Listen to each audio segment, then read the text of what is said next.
So in the last video हम लोग ने पढ़ा था कि random variable as a measurable functions के बारे में पढ़ा था। आई होप आपको क्लियर हुआ होगा, मतलब एग्जांपल के थ्रू तो क्लियर हो ही गया होगा। आज हम लोग पढ़ेंगे distribution functions of a random variable. Okay, so आज का टॉपिक है distribution function of a random variable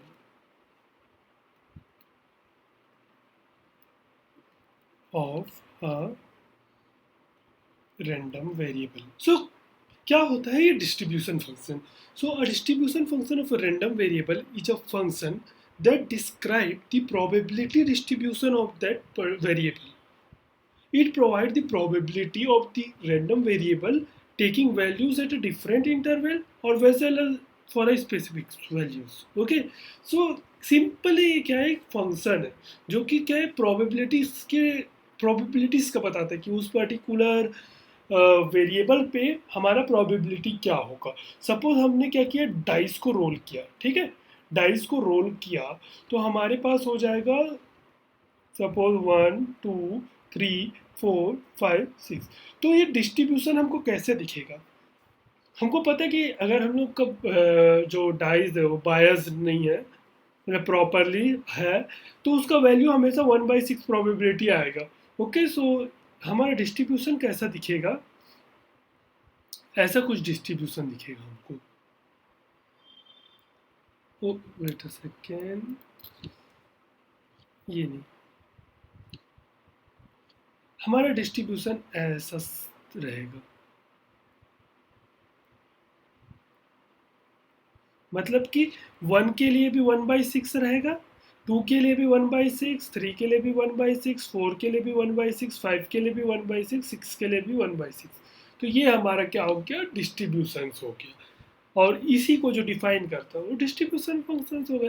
लेकिन क्या हो गया, डिस्ट्रीब्यूशन फंक्शंस जब हम बात करते हैं तो ये जनरली हम लोग बात करते हैं क्यूमुलेटिव डिस्ट्रीब्यूशन फंक्शंस की बात कर रहे हैं, CDF, क्यूमुलेटिव डिस्ट्रीब्यूशन। कई जगह ये लिखते हैं डिस्ट्रीब्यूशन फंक्शन मतलब CDF ही है, ऐसे लिख देते हैं। लेकिन जब वैसा नहीं, CDF different topic, distribution function different topic. Distribution function अभी के लिए कितना, केवल इतना समझो, डिस्ट्रीब्यूशन फंक्शन वो फंक्शंस होते हैं जो कि हमारे प्रोबेबिलिटी डिस्ट्रीब्यूशन को डिस्क्राइब करते हैं। ओके, तो I am very sorry, now इसका डेफिनेशन लिख लेते हैं। Okay, distribution, wait a second, क्या हो रहा, 2 मिनट में सेटिंग चेंज कर लेता हूँ। Distribution function, oh my goodness, function of a random variable, it is taking of a random variable is a function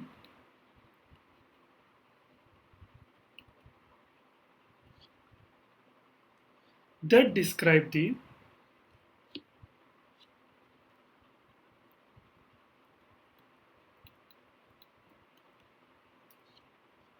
probability distribution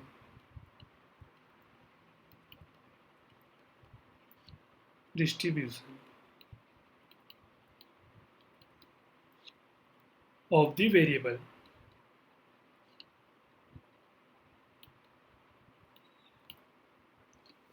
It provide the probability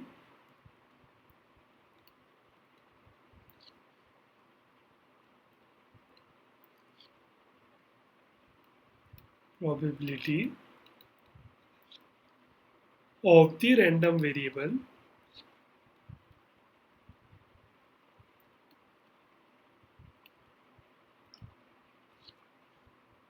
taking values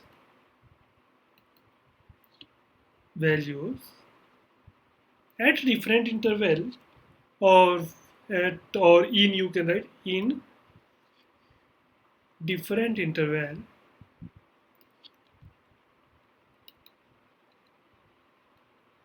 or at a specific value. Value.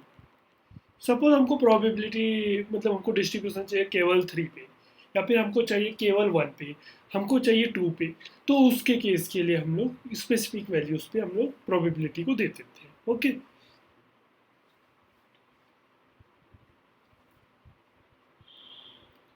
अब क्या है कि जैसे हमारा random variable है, पहले हमने पढ़ा रैंडम वेरिएबल दो टाइप के होते हैं हमारे।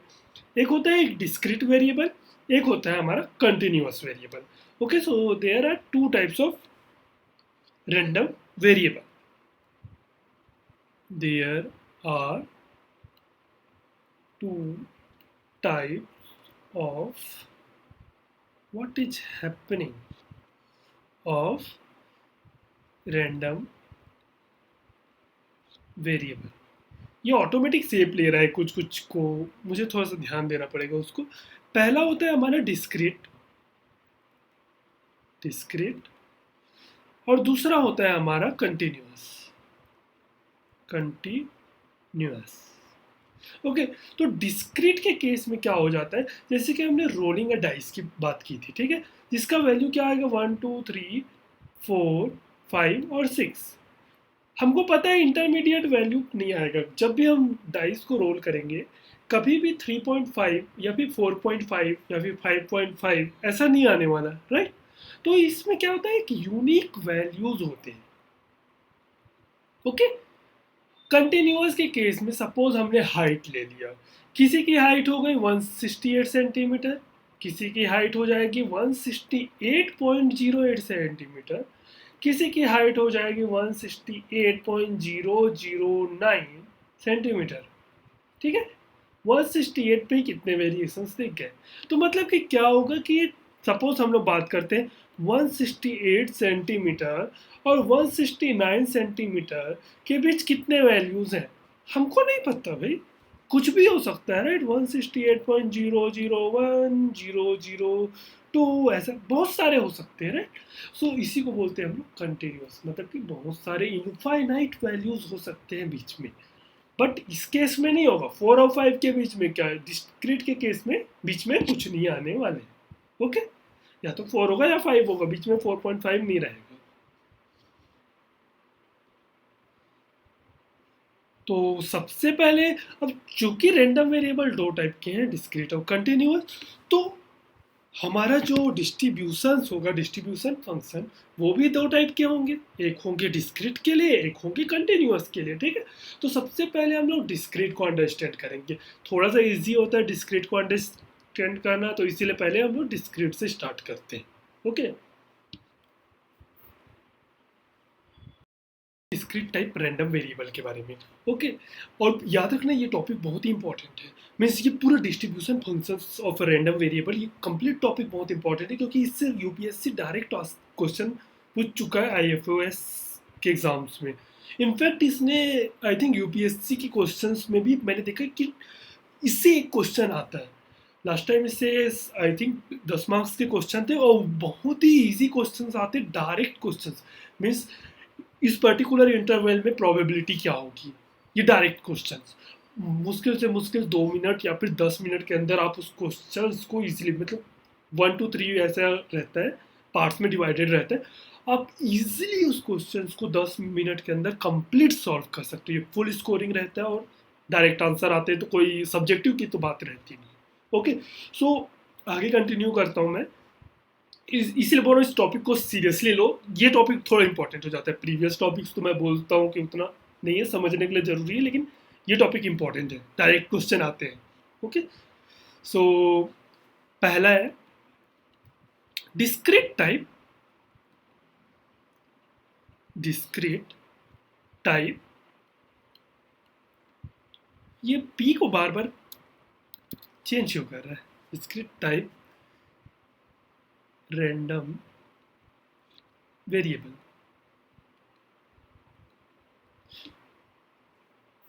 Okay, so discrete type random variable is a variable that can take on a countable numbers of distinct value। जैसे मैंने पहले बताया कि डिस्क्रीट जो रैंडम वेरिएबल्स होते हैं वो एकदम यूनिक वैल्यू लेते हैं, डिस्टिंक्ट वैल्यू रहते हैं, इंटरमीडिएट वैल्यूज नहीं रहते। जैसे कि मैंने बोला 5 और 6 के बीच में 5.5 नहीं रहेगा, 5.5 और 5 रह रहा है, फिर 6 रहेगा। इंटरमीडिएट वैल्यूज नहीं है, डिस्क्रीट है। ओके, इसी को बोलते हैं हम लोग डिस्क्रीट टाइप रैंडम वेरिएबल। इसका डेफिनेशन वैसे इंपॉर्टेंट नहीं है, फिर भी डेफिनेशन लिख लेते हैं, क्योंकि आप, मुझे पता है कि आप लोग नोट्स बना रहे हो, तो डेफिनेशन लिख लेते हैं यार। ओके,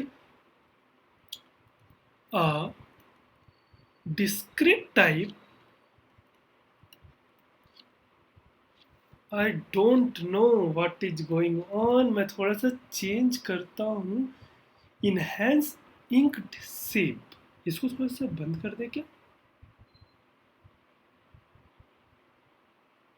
लेट मी सी, इससे कुछ फर्क पड़ता है क्या? Okay, discrete type, a discrete type random variable, random variable, I hope so, या उसी का variable is a variable that can take on a countable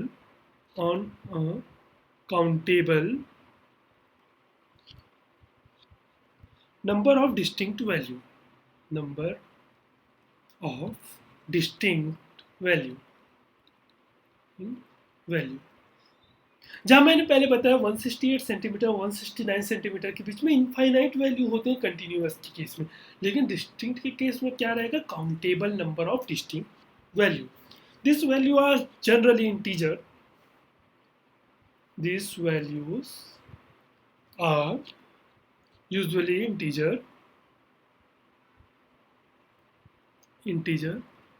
और हाँ, ये मैं अपने नोट्स से ही पढ़ा रहा हूँ, कुछ ऐसा डिफरेंस नहीं है, नोट्स है, और मैं उस नोट्स को लेटर ऑन प्रोवाइड कर दूंगा प्रिंटेड फॉर्म में। टाइम लगेगा क्योंकि अभी तुम कोर्स पहले कंप्लीट करते हैं, ठीक है। इंटीजर्स और specific categories, blue green red yellow, बीच में कुछ नहीं आता ब्लू और ग्रीन की, या तो ब्लू रहेगा या फिर ग्रीन रहेगा, राइट। तो ये बात होगी। अब क्या होता है कि डिस्क्रीट टाइप रैंडम वेरिएबल तो मैंने बता दिया, लेकिन हम तो बात कर रहे थे डिस्ट्रीब्यूशन फंक्शंस की, ठीक है। तो डिस्क्रीट टाइप रैंडम वेरिएबल्स का जो डिस्ट्रीब्यूशंस को जो बताता है, इनकी जो प्रोबेबिलिटीज को, प्रोबेबिलिटी डिस्ट्रीब्यूशंस को बताता है, उसको हम लोग बोलते हैं प्रोबेबिलिटी मास फंक्शन। क्या बोलते हैं? Probability mass function.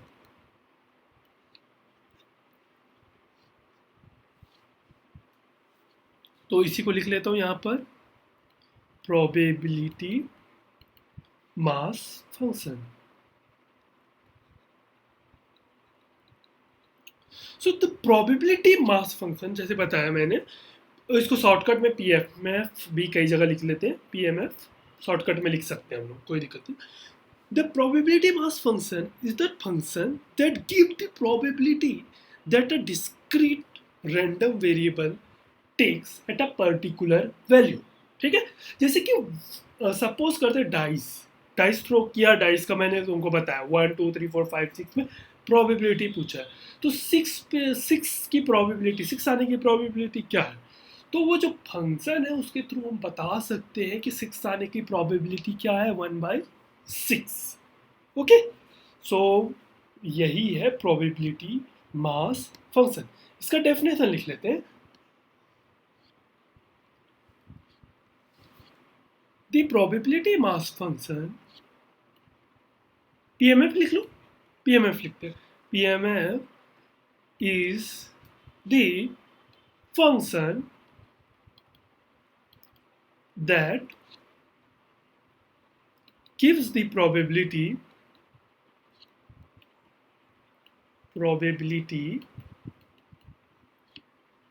that a discrete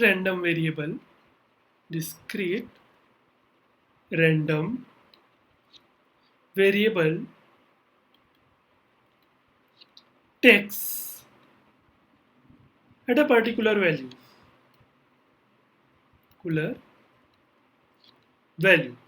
suppose 1 means 1 आने की प्रोबेबिलिटी क्या है, तो फंक्शन आपको बता देगा हाँ 1/6 आएगी भाई, ऐसा। ठीक है, तो इसका सेकेंड चीज और लिख लो, for a discrete random variable. हमने पहले पढ़ा है रैंडम वेरिएबल के बारे में। Random variable is a measurable function जिसमें हम लोग कैपिटल एक्स से डिनोट कर रहे थे। ठीक है, तो for a discrete, oh my God lagging हो रहा, गेम नहीं खेल रहा भाई, मैं पढ़ा रहा हूँ। For a discrete random variable x, the PMF or the PMF is denoted by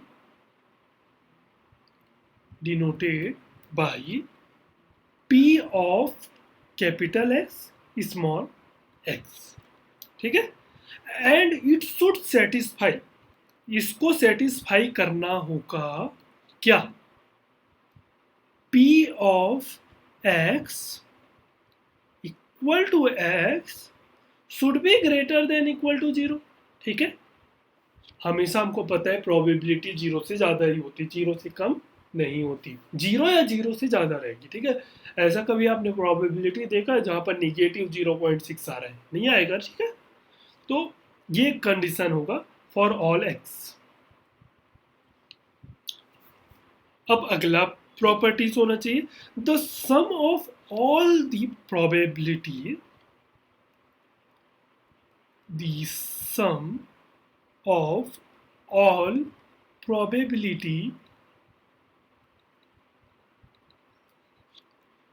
for all possible outcome, oh my god my handwriting क्या हो रहा है, is 1। मतलब कि summation of p means summation of ये x, p of x is equal to x, ये पूरे का समेशन कितना होगा 1। हमको पता है कि सपोज डाइस को रोल किए, ठीक है, 1/6 सबके प्रोबेबिलिटी है। ठीक है, और 1/6 इनका जब हम सम करेंगे तो क्या आएगा 1 से ज़्यादा नहीं आएगा, 1 ही आएगा। ओके, ये हो गया हमारा क्या है, probability mass function. Okay, suppose इसका एक एग्जांपल मैं तुमको देता हूँ। ओके, इसका कलर थोड़ा चेंज कर लें क्या, रेड कलर से हम इसमें चेंज कर सकते हैं। ओके, यहाँ पर अपन ले लेते हैं, स्पेस हमको नहीं चाहिए, हम थोड़ा ब्लूइश कलर, डार्क ब्लू नहीं, ब्लू कलर लेते हैं। ओके, ये फाइन है। तो सपोज करते हैं हमारा जो है रोलिंग डाइस, एक केस लेते हैं। ओके, रोलिंग डाइस, इसका हमको PMF निकालना है, प्रोबेबिलिटी मास फंक्शन। हमको पता है कि हमारा जो डाइस है वो बायस्ड नहीं है, मतलब कि सबकी प्रोबेबिलिटी क्या है 1/6 है। Okay, so P of x is equal to, x क्या हो जाएगा हमारे लिए, क्या हो जाएगा 1/, सेकेंड, ये हमारे लिए क्या हो जाएगा 1/6 for all x belonging to 1 2 3 4 5 and 6। Got it, x belonging to 1 2 3 4 5 6 के केस में हमारा PMF क्या हो जाएगा 1/6। Got it. अब हम लोग बात करने वाले हैं डिस्ट्रीब्यूशन फंक्शन के। ये तो हमने एक पर्टिकुलर वैल्यू पे बता दिया, 1 के केस में क्या आएगी, 2 के केस में क्या आएगी। अब हमको जानना है कि 3 या 3 से कम के केस में हमारी प्रोबेबिलिटी क्या होगी। भाई क्या होगी हमारी प्रोबेबिलिटी, ठीक है। तो उसके लिए हम लोग क्या करेंगे, डिस्ट्रीब्यूशन फंक्शन, जो कि कई जगह इसको क्यूमुलेटिव डिस्ट्रीब्यूशन फंक्शंस भी बोलते हैं, तो इसके बारे में देख लेते हैं। Distribution function for discrete variable. Okay, so और इसी को हम लोग CDF भी बोलते हैं, मैं पहले बता चुका, क्यूमुलेटिव डिस्ट्रीब्यूशन फंक्शन। क्यूमुलेटिव मतलब पता है, राइट? क्यूमुलेटिव मतलब पता है क्या है? CDF। CDF मीन सिंपली क्या होता है, जैसे CDF से पहले क्यूमुलेटिव पता करते हैं, ठीक है? जैसे 1 2 3 4 5 और 6 है, ठीक है? इसका क्यूमुलेटिव क्या होगा? 1 यहाँ पर 1 आ जाएगा, 2 + 1 3, 3 + 2 क्या हो जाएगा? 5, 5 + 4 क्या हो जाएगा? मीन इन सब 5 + 4 9, 9 + 5 कितना हो जाएगा? 13, correct? 1 3, oh wait a second, यहाँ पर हम रॉन्ग हो गए, नहीं, 1, फिर ये हो जाएगा 3, 3 + 3 6, 6 + 4 10, 10 + 5 कितने हो गए? 15, 15 + 6 कितने हो जाएंगे हमारे? 21। ओके, क्यूमुलेटिव होना है ना, मतलब इनका सम, फिर इनका सम, फिर इनका सम। ओके, तो ये हो गया हमारा क्यूमुलेटिव। इसी का जो डिस्ट्रीब्यूशन, मतलब हमारा जो डिस्ट्रीब्यूशन फंक्शन, मतलब मास फंक्शंस का क्यूमुलेटिव लेना, उसी को हम लोग क्या करते हैं? हम लोग क्यूमुलेटिव डिस्ट्रीब्यूशन फंक्शन बोलते हैं। ओके, तो इसको ऐसे समझो, सपोज एग्जाम्पल पहले दे देता हूँ। सपोज हमने किया डाइस को रोल, ठीक है? हमको पता है प्रोबेबिलिटी क्या है? 1/6 की प्रोबेबिलिटी है। 1 2 3 4 5 6। इसका बार चार्ट देखोगे तो कैसा आएगा? ऐसा, डिस्ट्रीब्यूशन चार्ट बोलते हैं इसको, ठीक है? ऐसा दिखेगा, और ये, ठीक है, ऐसा। सबका प्रोबेबिलिटी क्या है? 1/6 है, करेक्ट?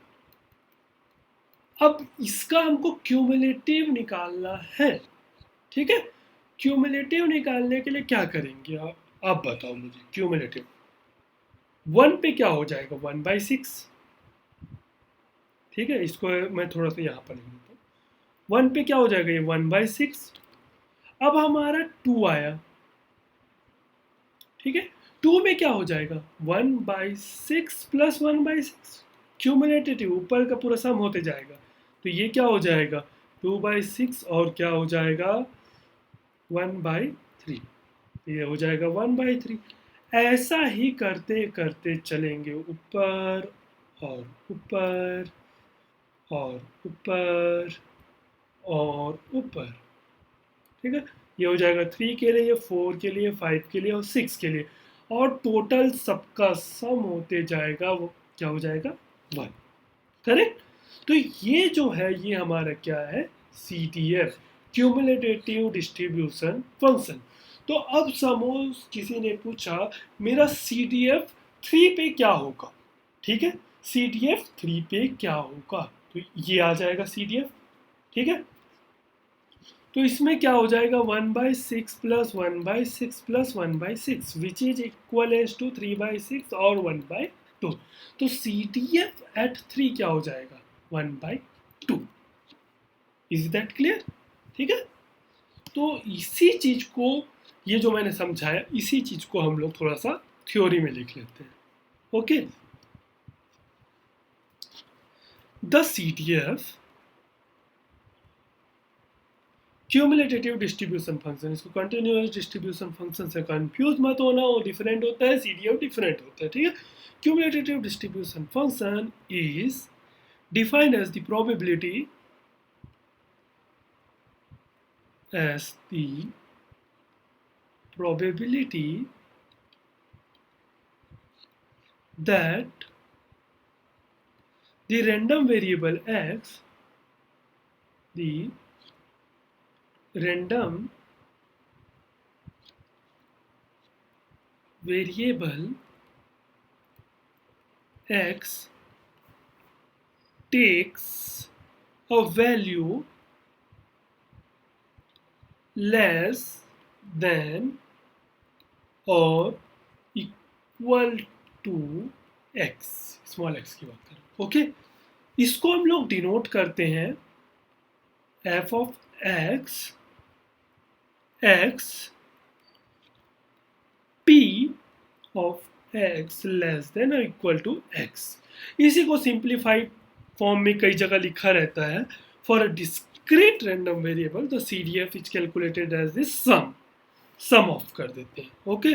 तो ये क्या हो जाएगा, sum of X of I less than X for P of X equivalence to X of I, okay.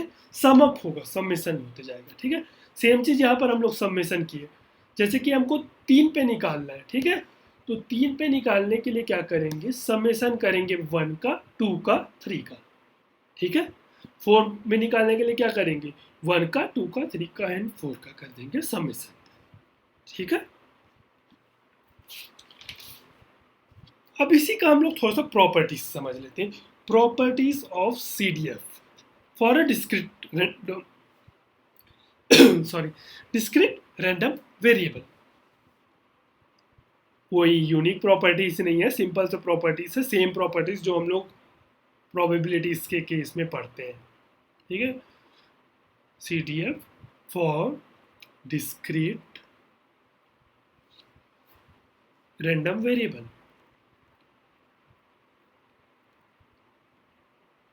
Okay. तो जल्दी लिख रहा हूं। अब पहला प्रॉपर्टीज बता रहा हूं। पहला प्रॉपर्टीज क्या कहता है, F of X of small x, means ये जो फंक्शन होता है distribution function, is a non decreasing function. Sorry, actually इससे पहले मैंने 1 घंटे का वीडियो रिकॉर्ड किया था, लेकिन साउंड नहीं आया, तो दोबारा इसी चीज को फिर से रिकॉर्ड कर रहा हूँ, तो थोड़ा सा समझ सकते हो। F of x is a non decreasing function, decreasing function. ऐसा मैं क्यों बोल रहा हूँ, एफ ऑफ एक्स जो ये डिस्ट्रीब्यूशन फंक्शन है, ये नॉन डिक्रीजिंग फंक्शन है, क्यों बोल रहा हूँ, जैसे कि आपको पता है कि प्रोबेबिलिटी कभी भी निगेटिव नहीं हो सकती। तो कभी भी अगर निगेटिव नहीं होगी तो कहीं भी ऐसा केस नहीं आएगा जहां पर जो समेशन होगा वो कम होता जाएगा, ओके। तो इसीलिए कभी भी ये डिक्रीजिंग ट्रेंड शो नहीं करेगा। जैसे इस केस में भी देखो, कहीं डिक्रीजिंग ट्रेंड शो कर रहा है, नहीं कर रहा है, ये क्या है, इंक्रीजिंग ट्रेंड है, करेक्ट। क्योंकि प्रोबेबिलिटी निगेटिव नहीं होती, प्रोबेबिलिटी अगर जीरो हुई, सपोज वो जीरो होती है, तो हमको एक थोड़ा सा फ्लैट लाइन मिलेगा, लेकिन वो डिक्रीजिंग ट्रेंड शो नहीं करेगा। फ्लैट लाइन मिल जाएगा, सपोज यहाँ पर फ्लैट लाइन मिल गया, फिर आगे बढ़ जाएगा, फिर फ्लैट लाइन मिल जाएगा, मतलब यह डिक्रीजिंग नहीं होगा, फ्लैट लाइन मिलेगा, ठीक है। लेकिन डिक्रीजिंग ट्रेंड कभी शो नहीं करेगा, क्योंकि प्रोबेबिलिटी निगेटिव नहीं होती। अब सेकेंड जो होता है, इस जो फंक्शंस का लिमिट पे अगर बात करें, limit of x tend towards negative infinity for F of x is zero. क्योंकि हमको पता है अगर ये है हमारा लाइन, अगर इंफिनिटी की ओर बढ़ेगा, हमको पता है मिनिमम वैल्यू क्या होगा, जीरो। जीरो से कम हो सकता है, नहीं हो सकता। तो निगेटिव की तरफ, निगेटिव इन्फानाइट की तरफ टेंड कितना भी कर ले, पहुंचेगा तो जीरो तक ही ना, जीरो से तो कम हो नहीं सकता, ठीक है। इसी को और लिख देते limit of x tend towards plus infinity f of x x is equal to 1। अब अगर हम लोग इधर चले पॉजिटिव इंफिनिटी की तरफ, ठीक है, तो मैक्स वैल्यू कितना पकड़ेगा, 1। 1 से ज़्यादा ले सकता है, नहीं ले सकता। तो इसीलिए f of x is equal to 1, अगर हमारा जो एक्स टेंड टुवर्ड्स इंफिनिटी होगा। उम्मीद करता हूँ लिमिट आपको पता होगा, नहीं पता तो वीडियो देख सकते हैं, यूट्यूब में प्रेजेंट होगा। अगर तब भी नहीं मिले तो बता दीजिएगा कमेंट में, okay.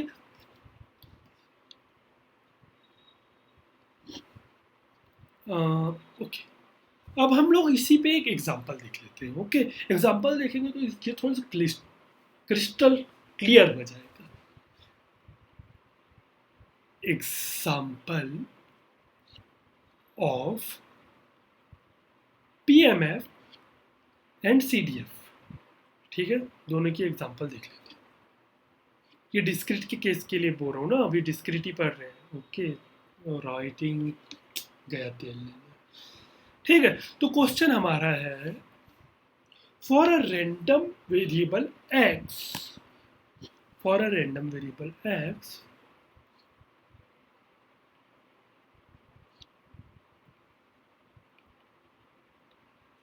X with the following PMF. ये क्वेश्चन में दे देगा विद द फॉलोइंग पीएमएफ।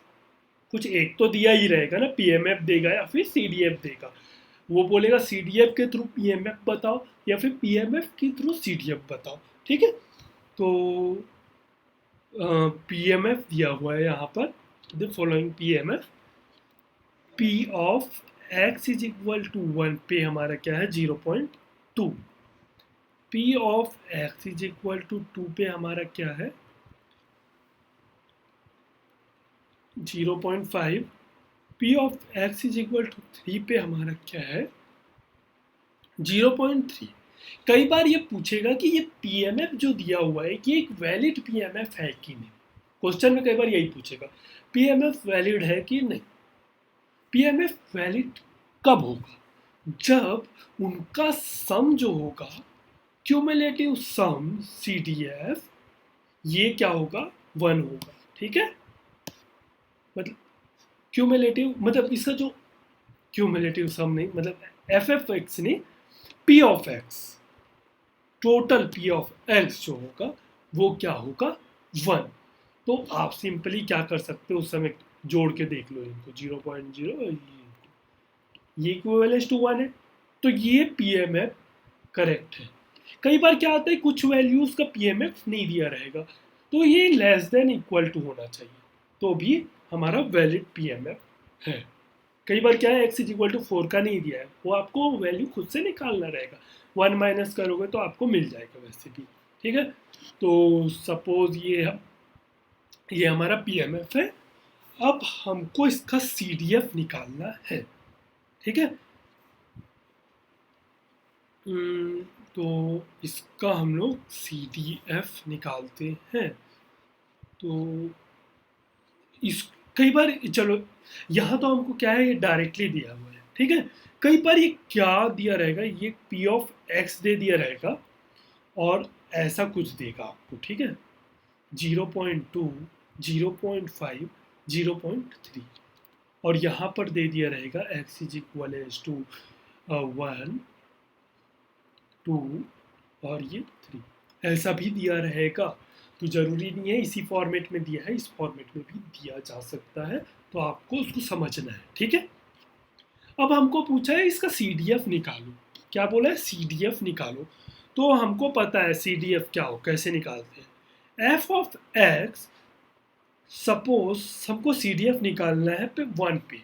ठीक है, कई बार वो बोलेगा सीडीएफ निकालो 2 पे, सीडीएफ निकालो 3 पे, यहाँ पर कुछ नहीं बोला है सीडीएफ निकालो, बस बोल दिया सीडीएफ निकाल के दो, तो हमको सारे का 1 2 3 सबका निकालना पड़ेगा।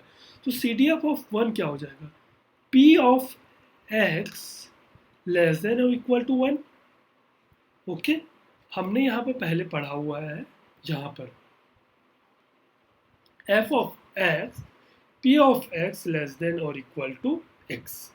एक्स हमारा क्या है 1 है, तो यहाँ पर summation of P of x is equal to X I होने वाला है। ठीक है, क्योंकि केवल यहाँ पर 1 का सम होना है, लेस देन इक्वल टू 1 है, तो लेस देन इक्वल टू 1 पे क्या है एक्स की वैल्यू 1, एक्स की वैल्यू 1 पे हमारी वैल्यू क्या है 0.2, तो सी डी एफ एट 1 क्या है 0.2।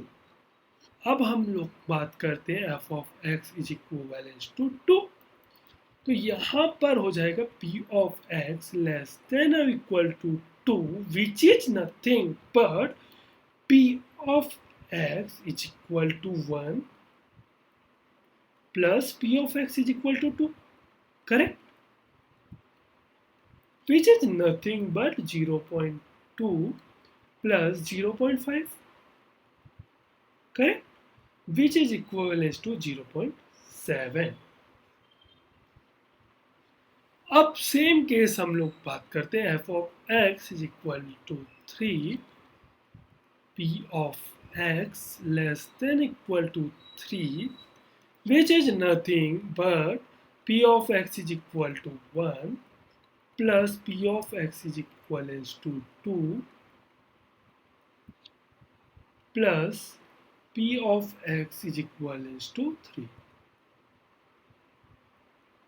which is nothing but 0.2 plus 0.5 plus 0.3, which is equivalent to 1. 1 से ज़्यादा नहीं होगा. इसका F of x cumulative distribution का हमको पता है ना प्रॉपर्टीज क्या है. इनका मैक्स वैल्यूज क्या इन्फिनिटी की तरफ टेंड करेगा, 1 ही जाएगा, 1 से ज़्यादा नहीं जा सकता. अगर 1 से ज़्यादा जा रहा है तो रॉन्ग है, कुछ गलत है, वापस चेक कर लो. वहाँ पर नन ऑफ दिस होगा, नन ऑफ दी अबव होगा, या फिर ऐसा कुछ रहेगा. ठीक है. अब हम लोग इसको लिखेंगे कैसे. इसको लिखने का एक तरीका होता है. इसको लिखते ऐसे हैं, F of x at x equivalents to 0 if x is less than 1. 1 से कम पे 0. अब 0.2 if x is greater than or equal to 1 or 2. Okay, now 0.7 ये किस केस में, x जो है हमारा ग्रेटर देन इक्वल टू 2 है और लेस देन इक्विवेलेंट टू 3 है. ठीक है. अब 1 किस केस में 1 है, अगर x जो है हमारा ग्रेटर देन और इक्वल टू 3 है, उस केस में हमारा ऐसा होगा. ठीक है. सेम केस इसको जैसे हमने यहाँ पर p ऑफ x को लिखा है, उसी तरीके से हमने यहाँ पर cumulative distribution function for discrete variables को लिखा हुआ है. तो यहाँ पर देखो लेस देन 1 के केस में, लेस देन 1 के केस में हमेशा 0.2 होगा. ठीक. लेस देन 1 के केस में हमेशा 0 होगा और ग्रेटर देन 1 और इक्वलेंस टू 1 के केस में 0.2, बट लेस देन 2 होना चाहिए, लेस देन 2. ठीक है. तो उसके लिए 0.2 और इस इंटरवल पे क्या होगा 0.7 और इस इंटरवल पे क्या हो जाएगा 1. ओके. सेम चीज यहाँ पर पूछा हुआ है, मतलब इस ग्राफ के थ्रू वैसे आपको आइडिया लग गया होगा. यहाँ जो ग्राफ बना था 3 पे क्या होगा, 3 पे क्या हो जाएगा, ये हो जाएगा 1/2, राइट. 4 से कम. तो ये हो गया हमारा cumulative distribution function. OMG. Okay, got it. अब हम लोग नेक्स्ट पढ़ेंगे कंटिन्यूअस टाइप रैंडम वेरिएबल के लिए. ओके. ये तो अभी तक हमने पढ़ा डिस्क्रीट के लिए. अब हम लोग पढ़ेंगे कंटिन्यूअस टाइप रैंडम वेरिएबल के लिए हमारा डिस्ट्रीब्यूशन कैसा दिखेगा. ऐप में बहुत ज़्यादा लैग हो रहा था, इसलिए मैं इस न्यू ऐप में आ गया हूँ. तो हम लोग अपना कंटिन्यूएशन करते हैं कंटिन्यूअस टाइप रैंडम वेरिएबल के बारे में. ओके. तो ये हो जाएगा हमारा topic continuous type random variable.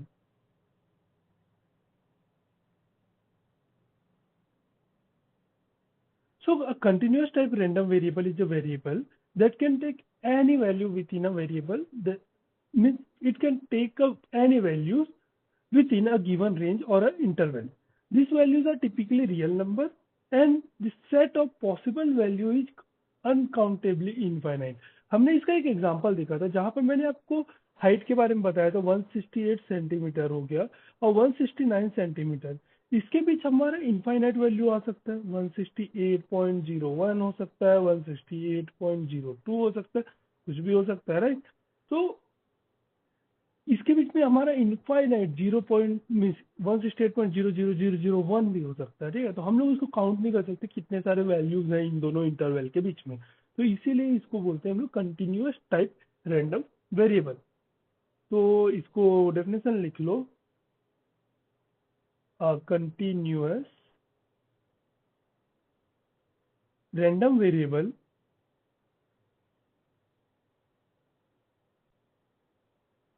is a variable that can take any value within a given range or interval. These values are typically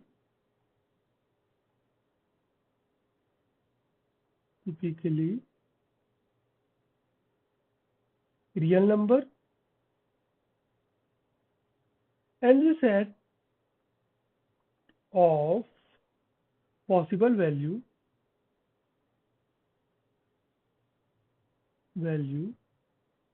is uncountably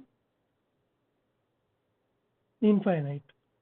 previous case में क्या था, हमारे पास एक फाइनाइट नंबर थे डिस्क्रीट के केस में, लेकिन continuous के केस में क्या है, हमारे पास इनफाइनाइट वैल्यूज हो सकते हैं इन पर्टिकुलर इंटरवल में, इनफाइनाइट नंबर्स। वहां पर क्या था, 1 और 6 के बीच में क्या था, डेफिनेट नंबर था, 2 3 4 5 उतने ही आ रहे थे, राइट। लेकिन यहाँ पर इन दोनों के बीच में बहुत सारे इनफाइनाइट वैल्यू आ सकते हैं। तो वैसे जैसे डिस्क्रीट को हम लोग प्रोबेबिलिटी मास फंक्शन से डिफाइन करते थे, मतलब उसके डिस्ट्रीब्यूशंस की प्रोबेबिलिटीज को प्रोबेबिलिटी मास फंक्शन से डिफाइन करते थे, वैसे ही इसको हम लोग डिफाइन करते हैं प्रोबेबिलिटी डेंसिटी फंक्शन से। प्रोबेबिलिटी डेंसिटी फंक्शन, इसको शॉर्ट फॉर्म में पीडीएफ भी लिख लेते हैं। ये पीडीएफ एक्सटेंशन नहीं है, तो गलती से इसको एक्सटेंशन मत समझ बैठना, ये PDF means PDF, probability density function. So simply वही है, the probability density function is the function that describes the likelihood of continuous random variable taking a value in a particular range. Likelihood है probability, मतलब likelihood here means probability है कि एक particular range पे वो क्या वैल्यूज टेक प्लेस करेगा। So means a particular range sorry a particular range interval में प्रोबेबिलिटी हमारी क्या होगी, उसको ये प्रोबेबिलिटी डेंसिटी फंक्शन डिफाइन करते हैं। तो इसको लिख सकते हो, the probability density function PDF is the function that describe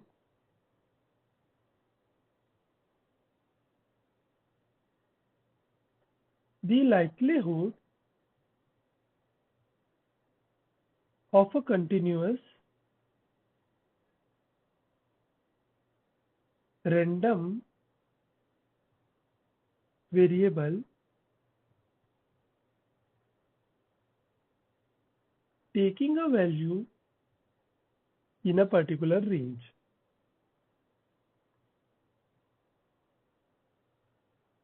सो एक पर्टिकुलर रेंज पे हमारी लाइक्लीहुड क्या होगी, हमारी प्रोबेबिलिटी क्या होगी, उसको डिफाइन करता है प्रोबेबिलिटी डेंसिटी फंक्शन। अब इसकी प्रॉपर्टीज भी लिखते हैं। For a continuous random variable, for a continuous random variable x, the PDF f of x as satisfy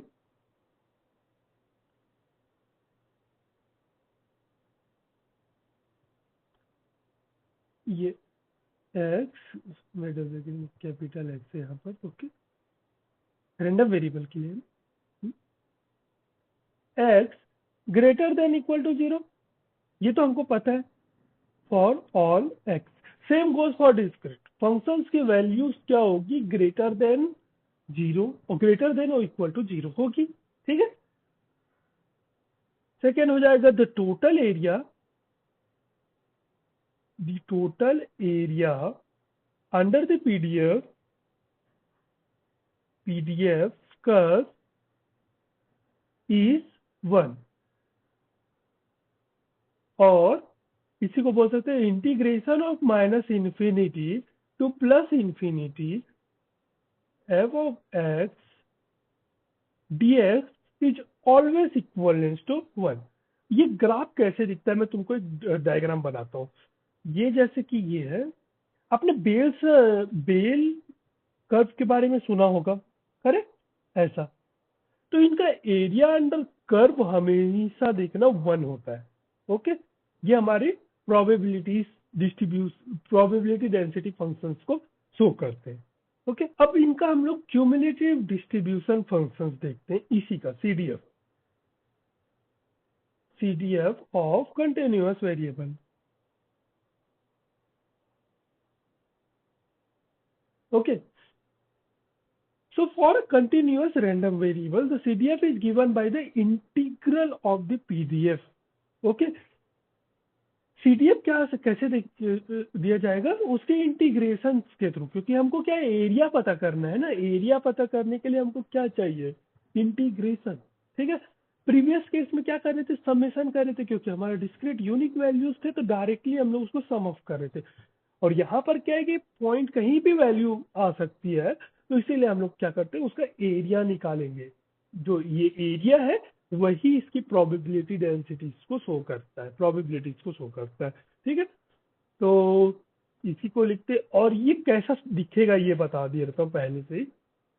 जब भी हम प्लॉट करेंगे इसको, तो ये एस शेप कर्व को ऐसा लेता दिखेगा, ओके। यहाँ पर 0.5, अगर प्रॉपर बेल कर्व है तो 0.5 रहेगा और मैक्सिमम जाएगा 1 तक, okay.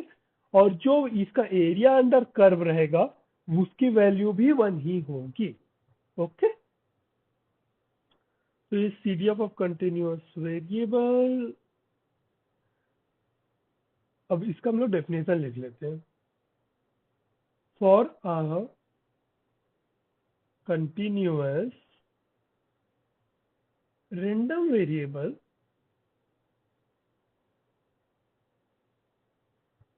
the CDF is given by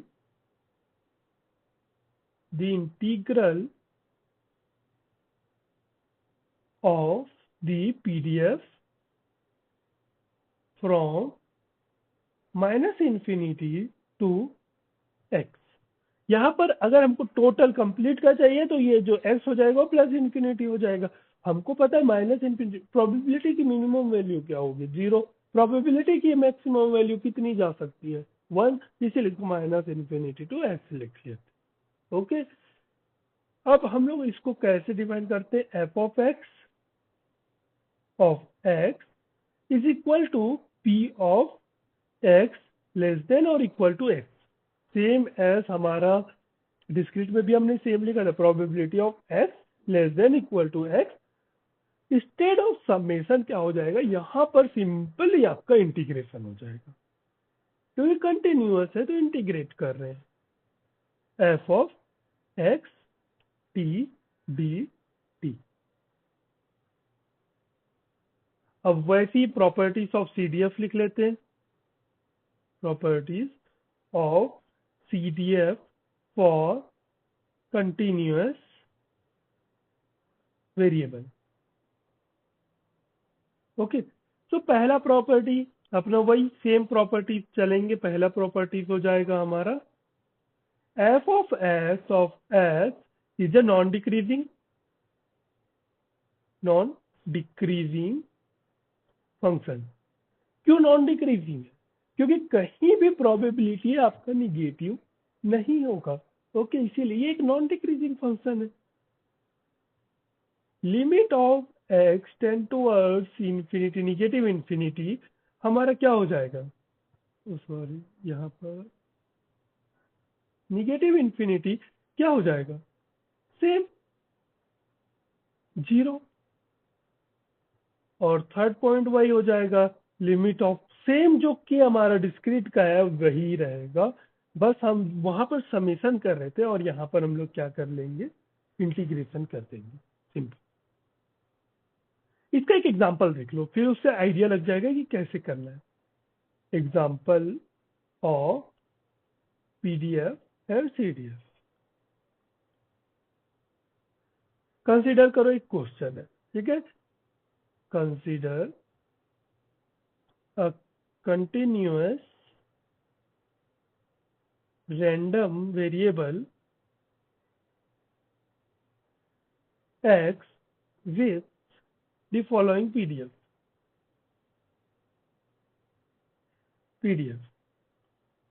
आपको प्रोबेबिलिटी डिस्ट्रीब्यूशन फंक्शंस दे दिया है इसका क्वेश्चन में, इज इक्वल टू 2x किसके कंडीशन में, जब x जो है वो लेस देन 0 से 1 के बीच में है, अदरवाइज 0 है, अदरवाइज 0। ओके, अब हमको इसका CDF निकालना है।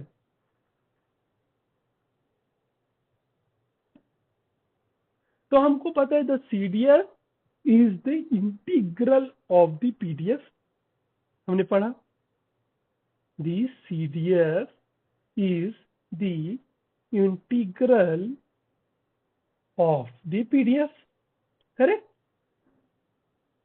तो हमको पता है फॉर x लेस देन 0, मतलब कि x लेस देन 0 फंक्शंस की वैल्यू क्या होगी, फंक्शंस की वैल्यू 0 होगी, अदरवाइज 0 ही है।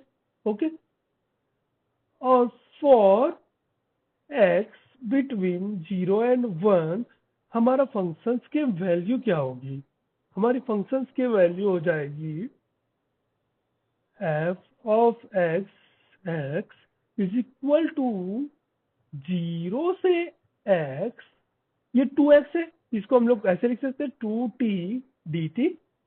ओके, अब इसको हम लोग जब इंटीग्रेट करेंगे तो हमको क्या मिलेगा, एक्स स्क्वायर, करेक्ट। इंटीग्रेशन आता है, आई होप आपको इंटीग्रेशन आता होगा, तो इंटीग्रेशन करेंगे तो एक्स स्क्वायर आ जाएगा। अब हमारा फॉर एक्स ग्रेटर देन 1 क्या हो जाएगा, ये हमारी फंक्शन की वैल्यू हो जाएगी 1।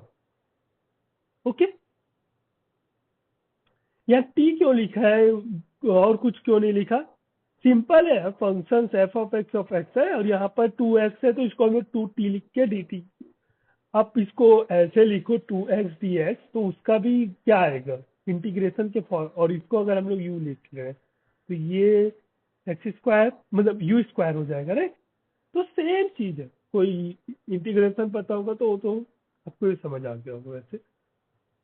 अब हमारा जो CDF होगा वो क्या होगा, this CDF for this case is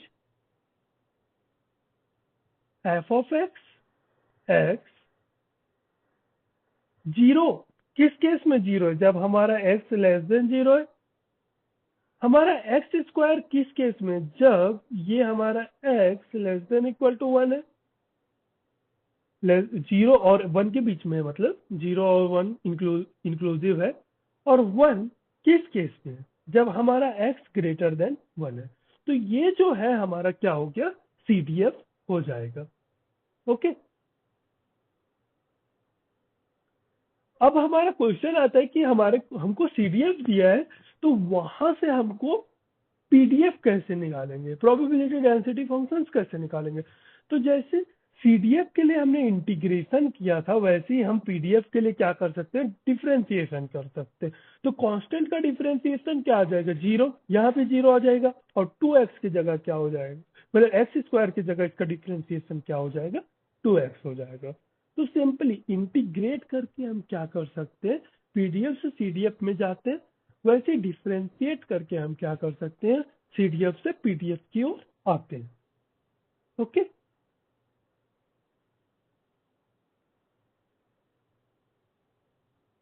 तो अभी तक हमने क्या क्या पढ़ा उसको एक बार हम लोग रिवाइज कर लेते हैं। Wait a second, black colour ले लेता हूँ। तो हमने डिस्क्रीट और रैंडम के बारे में पढ़ा। डिस्क्रीट रैंडम वेरिएबल और हमारा कंटिन्यूअस रैंडम वेरिएबल के बारे में पढ़ा। कंटिन्यूअस रैंडम के बारे में पढ़ा। ओके, डिस्क्रीट के लिए क्या कर रहे हैं हम लोग? प्रोबेबिलिटी मास फंक्शन, इसके लिए प्रोबेबिलिटी डेंसिटी फंक्शन। यहाँ पर समेशन हो रहा है, यहाँ पर इंटीग्रेशन हो रहा है सीडीएफ निकालने के लिए। ओके, सीडीएफ के लिए अब यहाँ पर क्या हो जा रहा है? Summation of P of x is equal to x क्या है? 1 है। यहाँ पर सिंपली इंटीग्रेट हो जा रहा है dx इज इक्वल टू 1। यही है, इससे ज्यादा तो और कुछ है नहीं। ओके, तो मैं अभी कुछ क्वेश्चंस देता हूँ, आप इसको सॉल्व करने की कोशिश करो। अगर सॉल्व नहीं होता है तो नेक्स्ट वीडियो में इसको कवर कर लेंगे, इसका सॉल्यूशंस को एटलीस्ट कवर कर लेंगे। तो क्वेश्चंस लिख लो पहले। हमारा क्वेश्चन है a fair die is rolled, let the random variable x represent the outcome of the roll.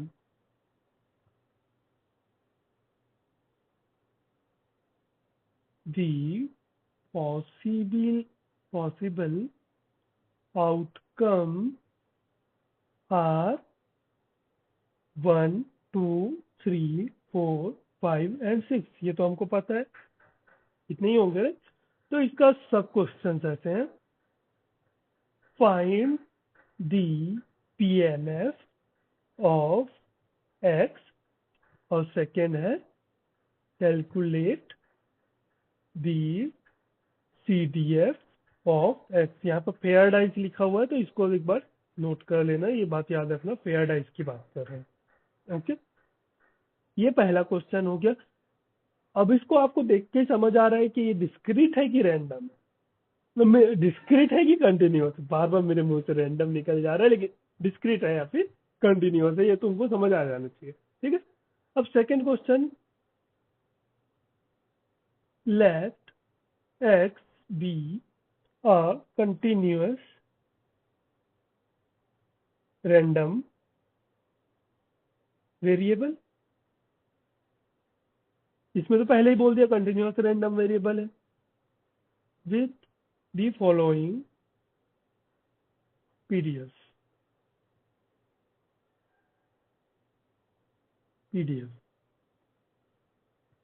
F of x, ये कैपिटल एक्स है, रैंडम है, ये x 0, 6x 1 minus x. 6x 1 minus x कहाँ कहाँ रहेगा? ये 0 और 1 के बीच में, और अदरवाइज 0 रहेगा। अब आपको इसका क्या करना है? पहला क्वेश्चन है find the CDF। Find the CDF of x। Second है इसका find the probabilities where p।